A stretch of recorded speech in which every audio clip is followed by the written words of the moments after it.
Corona से मुक्ति पाने के लिए देश में अभी और तेजी से वैक्सीनेशन अभियान चलाने की जरूरत है, लेकिन सवाल ये है कि क्या वैक्सीन लगाने भर से ये महामारी इंसान का पीछा छोड़ देगी?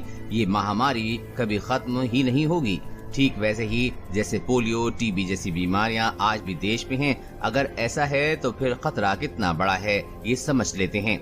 जब बीमारी एक छोटे इलाके में फैलती है तो उसे आउटब्रेक कहते हैं। ये स्टेज कैसे एपिडेमिक, पेंडेमिक और एंडेमिक में बदलती है। जानकारों के मुताबिक जब कोई बीमारी 6 अलग अलग स्तर से गुजरती है तब जाकर वो पेंडेमिक यानी कि वैश्विक महामारी में बदलती है। 5वें स्तर में चेतावनी जारी की जाती है, लेकिन अब माना जा रहा है कि कोरोना इन 6 स्तरों से भी आगे बढ़ सकता है या बढ़ने की राह पर है, और इस स्तर का नाम है एंडेमिक। सफदरजंग कम्युनिटी मेडिसिन के अध्यक्ष प्रोफेसर जिगुल किशोर ने कहा है कि एपिडेमिक एक एरिया में हाई नंबर ऑफ केस हो गए तो एपिडेमिक बोलते हैं। पेंडेमिक हम तब कहते हैं जब एपिडेमिक दूसरे देशों में फैल जाए तो उसे पेन बोलते हैं। बड़ा पेंडेमिक बोल लेते हैं, जैसे कि स्वाइन फ्लू जब एक साथ कई देशों में होती है तो वो पेंडेमिक हो जाती है। एंडेमिक फिर से लोकल है, जैसी टीबी हमारे देश में होती रहती है।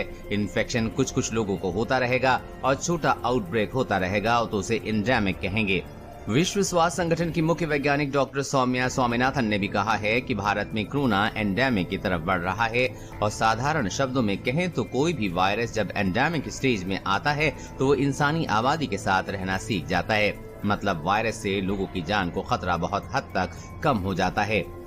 तीसरी लहर की आशंका भी कम है। JNU के डेटा साइंटिस्ट प्रोफेसर शानदार अहमद ने कहा है कि जैसे एक बिल्डिंग या जंगल है, उसमें आग लगी हुई है, तो अगर वो अनकंट्रोल है तो वो कहीं भी फैल सकती है। वो अनकंट्रोल पेंडेमिक की स्टेज है। जो चीजें जल सकती थीं वो जल चुकी हैं। उसके बाद छोटी छोटी आग है तो उसके आगे वो चीजें नहीं हैं जिससे वो आगे आग पहुंचा सके।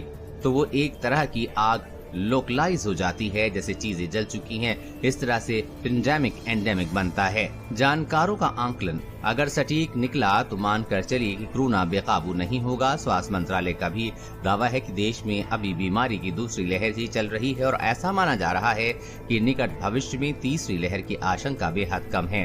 कोरोना वायरस और कोरोना वैक्सीन से जुड़ी हर अपडेट पाने के लिए चैनल को सब्सक्राइब करें।